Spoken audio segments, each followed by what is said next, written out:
Well, a TSA security screener fired after allegedly leaving a note in a female passenger's bag. Here's what the note said. Reportedly, "Get your freak on, girl." And it was in response to, reportedly, a sex toy that was packed in the woman's luggage. The woman, a lawyer, by the way, posted on her blog that the problem is more than just this one TSA worker. She points to a bigger privacy issue by the government. So let's bring in our panel. KT McFarland, Fox News national security analyst and host of Fox News Live's DEF CON 3. Not usually with the boa, though. And Deneen Borelli, Project 21 fellow, Daily Caller columnist, also a Fox News contributor, and Jehmu, Greene, former president of the Women's Media Center and a Fox News contributor. And of course, it is Halloween weekend, and you all are very festive. Thanks for joining us. Keeping it exciting. So with the Halloween theme, certainly not a treat for this woman who got this note, a trick of sorts from this TSA worker in her luggage when she discovered that they had gone through it. He has not been fired specifically. They're investigating, but he has been taken off baggage screening duty right now. So, KT, I'll begin with you. I think the whole thing, if you look at the whole, how is TSA doing its job? I think it's doing its job very badly. I think the whole system is broken. We've spent over $40 billion since September 11th. We're going to spend $1 billion on those screening machines that are coming on. And the whole thing is just we're wasting money and we're putting it in bad places, and it's abusive, it's intrusive, it takes too much time, nobody likes it.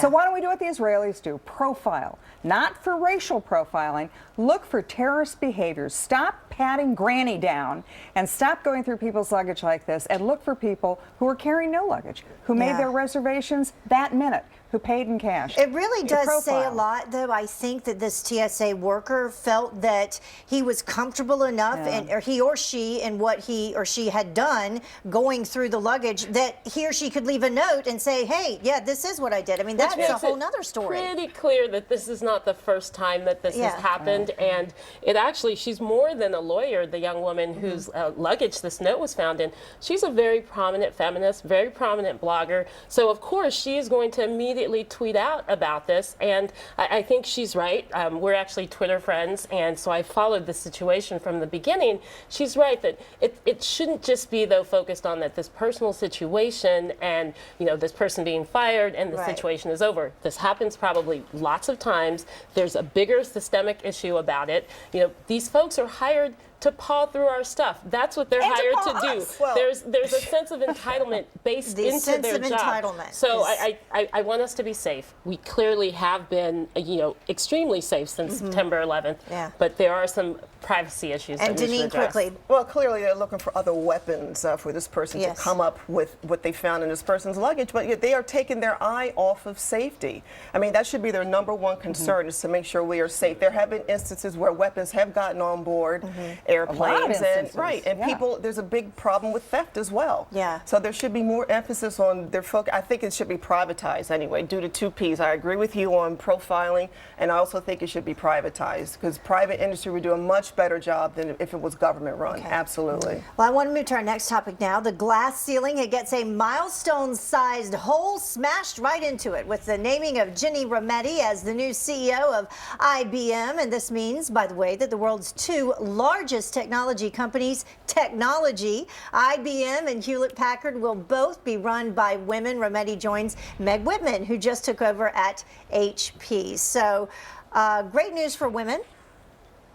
It is great news. That was a pause. I'm not sure. Here's what it is, Heather. But she's still thinking about those sex toys. On one hand, it is great, but when you look at the overall numbers, we are still at 3% of Fortune 500 companies being led by women, and 3% is abysmal. And if you look across the board, whether it's, you know, how many women are on boards of corporations, you know, however many managers there are within corporations, we are not where we need to be, and there are a number of reasons for it. Like, many companies have more of a male management style. Most men are going to you know, flaunt their accomplishments more than women do, and so they get hired on potential versus women getting hired because people think they can do the job.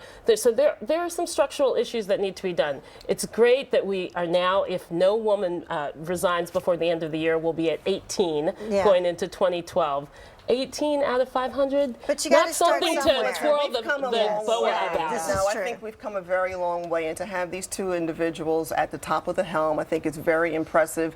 I think Whitman has her work cut out for her because the company is doing so poorly. Yes. That she could really put forth a lot of effort and try to prove herself. And an to see outsider if- coming in. and she is outside But I of the think a lot of this industry. is generational. You know, where were these women in the 1970s? That was the beginning of the women's movement. Before that, you would never have had any women who were in careers other than secretarial or administrative, nursing, teaching. And now these women were business majors. They were science and engineering majors. And so that's I think the interesting thing. They got there on the merits. Good for them. Yes, good for them.